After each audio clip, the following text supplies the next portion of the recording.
আসসালামু আলাইকুম। প্রিয় দর্শক, আওয়ামী লীগকে নিষিদ্ধ করার বিষয়টি এখন বেশ জোরে সোরে আলোচিত হচ্ছে। যেভাবে এনসিপি আন্দোলন করছে এবং এনসিপির সঙ্গে জামাত ইসলাম অথবা ইসলামী আন্দোলন সহ বেশ কয়েকটি ইসলামী দল যেভাবে যূথবদ্ধ হয়ে আন্দোলন করছে, শাহবাগ ব্লকেডের মতো কর্মসূচি দিয়েছে, এটা না হলে আগামীতে তারা ঢাকা ব্লকেড করবে এই ধরনের হুমকি দিচ্ছে। এসব ঘটনার প্রেক্ষিতে মনে করা যায় হয়তো আওয়ামী লীগ নিষিদ্ধের ব্যাপারে সরকার চিন্তাভাবনা করবে অথবা নিষিদ্ধ করেই দিবে। এরই মধ্যে সরকারের একজন উপদেষ্টা সরাসরি লিখেছেন ফেসবুকে, সোশ্যাল মিডিয়ায়, যে আওয়ামী লীগের অঙ্গ সংগঠন যেটা আছে যুবলীগ এবং স্বেচ্ছাসেবক লীগ, সেগুলো দু একদিনের মধ্যে নিষিদ্ধ হয়ে যাবে বলে উনি একটা ধারণা দিয়েছেন। এবং আরেকজন উপদেষ্টা তিনি বলার চেষ্টা করেছেন যে কারণে, যে আইনটার কারণে আদালতের এখনও ক্ষমতা নেই রাজনৈতিক দলকে নিষিদ্ধ করার, আইসিটির যে আইনটা, সেই আইনটা আসলে ক্যাবিনেটে পাশ করা হলেও চাইলে যদি জনদাবি উঠে, যদি মানুষ চায়, সেটাকে আবার আগের অবস্থায় নিয়ে যাওয়া যাবে, রাজনৈতিক দলকে নিষিদ্ধ করার আইনও তৈরি করা যাবে। তার অর্থ হলো ওনারাও একভাবে প্রস্তুতি নিয়েছেন আওয়ামী লীগকে নিষিদ্ধ করার। আর যে আন্দোলনটা এখন চলছে, যমুনার সামনে অবস্থান ধর্মঘট হলো, রাত জুড়ে হলো, পরের দিন শাহবাগে হলো, আজকেও শাহবাগে আবার জনসভাও হচ্ছে। তো এই আন্দোলনটা যে মোটামুটি সরকারের প্রচ্ছন্ন সমর্থন নিয়েই হচ্ছে, এটা বুঝতেও কারো কোনো সমস্যা হচ্ছে না। কারণ এই গরমে আন্দোলনরতদেরকে নিষিদ্ধ এলাকায়, যমুনার সামনে সমাবেশ করা, বিক্ষোভ করা নিষিদ্ধ, কিন্তু সেই নিষিদ্ধ এলাকায় তারা যাতে কাজটা ঠিকঠাক মতো করতে পারে সেই জন্য তাদেরকে পানীয় জল সরবরাহ করা অথবা ওয়াটার ফগিং মেশিন দিয়ে তাদের উপর এক ধরনের শীতল কুয়াশার মতো, কৃত্রিম কুয়াশার মতো ছড়িয়ে দিয়ে তাদেরকে এক ধরনের স্বস্তি দেওয়া, এসবই কিন্তু সরকারি উদ্যোগেই হয়েছে। কাজে এক্ষেত্রে বোঝা যায় এ ধরনের একটা আন্দোলন সরকারও হয়তো চাচ্ছিল যে তোমরা একটা চাপ প্রয়োগ করো, তাহলে আমরা অজুহাত হিসেবে একটা জিনিস দেখাতে পারবো সারা দুনিয়াকে, বহির্বিশ্বকে, যে আসলে জনদাবির মুখে আমাদেরকে এই কাজটা করতে হয়েছে। মজার ব্যাপার হলো, যদি জনদাবির কথা আপনি বলেন, তাহলে জনদাবি 9 মাস পরে এসে কেন তৈরি হলো, এই প্রশ্নও কিন্তু উঠবে। সেই প্রশ্নের জবাবটা আপনারা কী দিবেন, আমার ধারণা সেই উত্তরটাও একটু বানিয়ে নেওয়া উচিত। কারণ সেই প্রশ্নের উত্তর খুব কিন্তু সহজ হবে না। কারণ সরকারের প্রেস উইংকেও দেখলাম, তারাও কিন্তু যে বক্তব্য দিলেন এই আওয়ামী লীগের নিষিদ্ধের ব্যাপারে, এতে কিন্তু এক ধরনের যারা নিষিদ্ধ চান তারা খুশি হয়েছেন।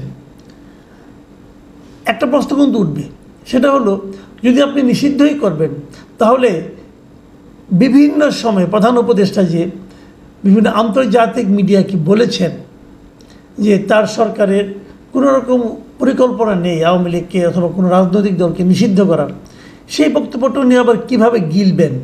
কারণ ওটা তো তিনি প্রকাশ করে ফেলেছেন, এখন তো এটাকে গিলতে হবে। গিলবেন কীভাবে, এটা নিয়ে ওনাকে নানা রকম গবেষণাও কিন্তু করতে হবে।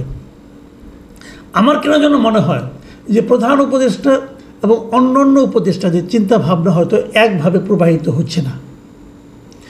প্রধান উপদেষ্টা হয়তো বা চান যে নিষিদ্ধ না করার ক্ষেত্রে, কারণ ওনাকে তো পশ্চিমা বিশ্বের কাছে ওনাকে এক ধরনের জবাব দিয়ে করতে হবে, কি বলবেন উনি।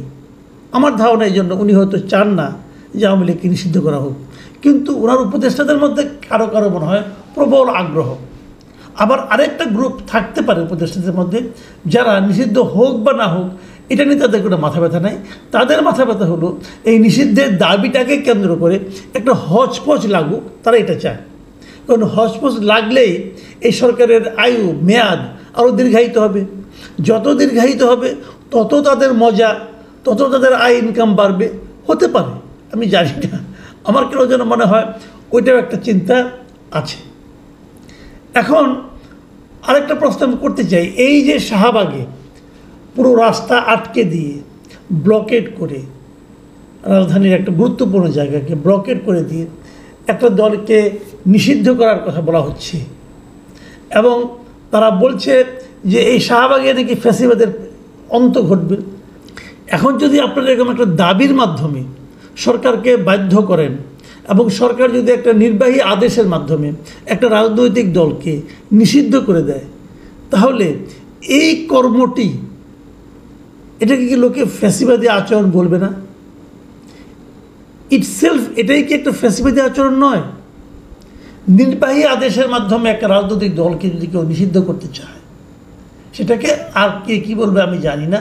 আমার কাছে এটা একটা কালো আইন হবে এবং কালো আইনের মাধ্যমে নিষিদ্ধ করাটা এক ধরনের ফ্যাসিবাদী আচরণ হবে বলে আমি মনে করি। তারপরেও সরকার করা রিস্ক নিতে পারে, এটা তাদের হিসাব, তারা কেন করবে জানি না। ঠিক আছে, এসব থাক, আমরা আসেন বরং এখন একটু লাভ ক্ষতির হিসাবটা করি। যদি আওয়ামী লীগকে নিষিদ্ধ করা হয় শেষ পর্যন্ত, লাভ হবে কার এবং ক্ষতি হবে কার? আগে ক্ষতির দিকটা বলি, লাভের কথাটা পরে বলি। ক্ষতির দিকে বলতে গেলে প্রথমে আসবে ইমেজগত ক্ষতি, মানে ইমেজ কার কত ক্ষতি হবে, এবং ইমেজের ক্ষতির তালিকায় 1 নম্বরে থাকবেন ডক্টর ইউনূস। সারা দুনিয়ায় ওনার যে ইমেজ আছে, সেই ইমেজটা বড় ধরনের একটা ধাক্কা খাবে। এই নিষিদ্ধকরণের বিষয়টাকে আর যাই বলা যাক না কেন, পশ্চিমা বিষয়টাকে ডেমোক্রেটিক আচরণ বলে মনে করবে বলে আমার কাছে মনে হয় না।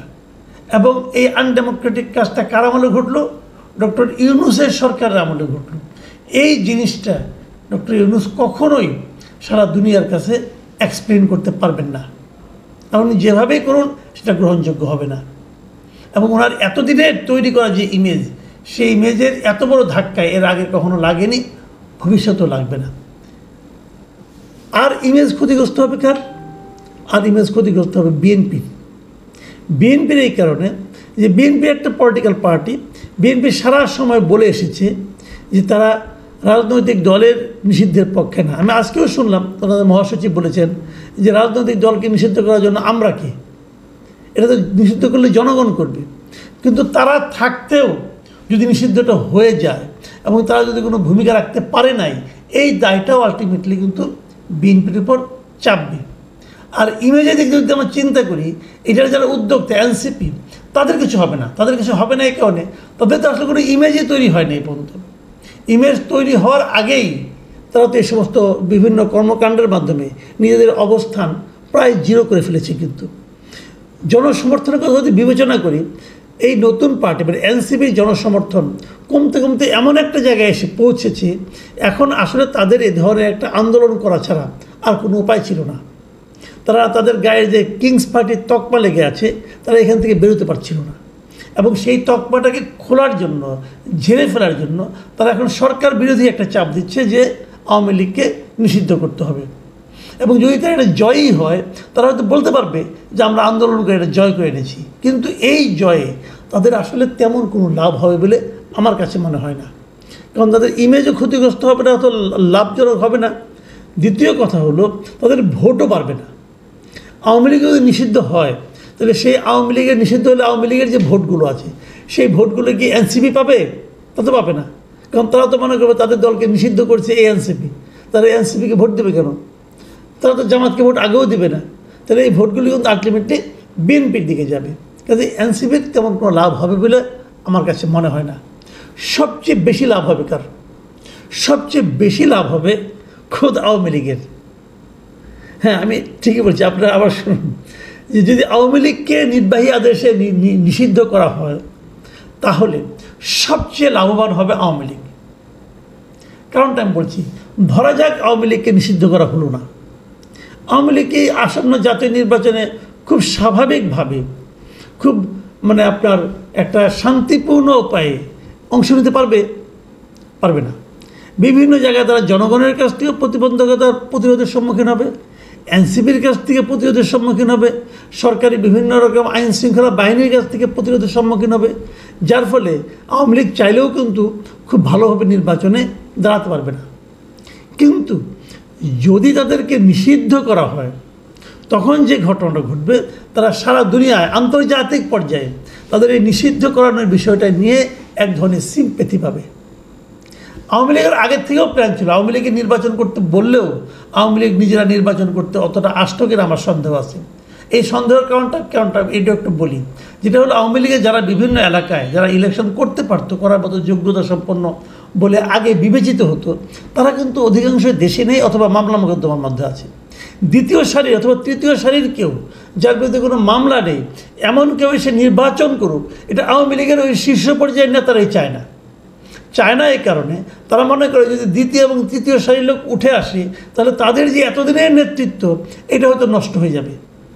এই জন্যই তারাও চায় না যে মাঠ পর্যায় থেকে নিষ্পাপ টাইপের, নিষ্কলুষ টাইপের লোকজন নেতৃত্বে আসুক, এটা আওয়ামী লীগ চায় না।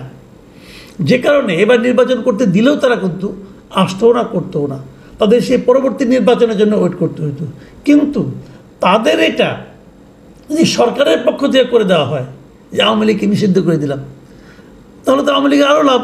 কারণ দেশে এবং বিদেশে, আন্তর্জাতিক পর্যায়ে এবং দেশের জনগণের মধ্যে তাদের দলের প্রতি মানুষের সহানুভূতি বাড়বে বই কমবে না। এটা আওয়ামী লীগের একটা লাভ হবে এবং আওয়ামী লীগের পক্ষে আগামীতে আরও শক্তি নিয়ে ফিরে আসার একটা সম্ভাবনা তৈরি হবে। যারা মনে করতেছেন যে আওয়ামী লীগকে নিষিদ্ধ করে দিলাম, আওয়ামী লীগের আর কাউকে খুঁজে পাওয়া যাবে না, বিষয়টা এত সহজ না। জামাতের মতো একটি ছোট দল তুলনামূলকভাবে আওয়ামী লীগের তুলনায়, সেই ছোট দলকে আওয়ামী লীগ নিষিদ্ধ করেও কিন্তু জামাতের ক্ষতির চেয়ে লাভই বেশি করে দিয়েছিল। জামাত এখন মোটামুটি কিন্তু আগের চেয়ে অনেক বেশি শক্তি নিয়ে আবির্ভূত হয়েছে। কেন? কারণ তারা গত সময়টা প্রায় নিষিদ্ধ ছিল, শেষ দিকে অফিসিয়ালি নিষিদ্ধ হয়েছিল। কাজে নিষিদ্ধ কোনো সমাধান যে নয় এটা আবার প্রমাণিত হবে। যাই হোক, আমরা এখন দেখি আগামী দিনগুলোতে কি হয়। আমার তো ধারণা 2-1 দিনের মধ্যে কিছু একটা জানতে পারবো। আর লাভ ক্ষতির হিসাবটা এটা একান্তই আমার। প্রিয় দর্শক, আপনাদের এই হিসাবটা কেমন লাগলো আপনারা লিখে জানাতে পারেন। পরবর্তী সময় আবার কথা হবে। ভালো থাকবেন। আল্লাহ হাফেজ।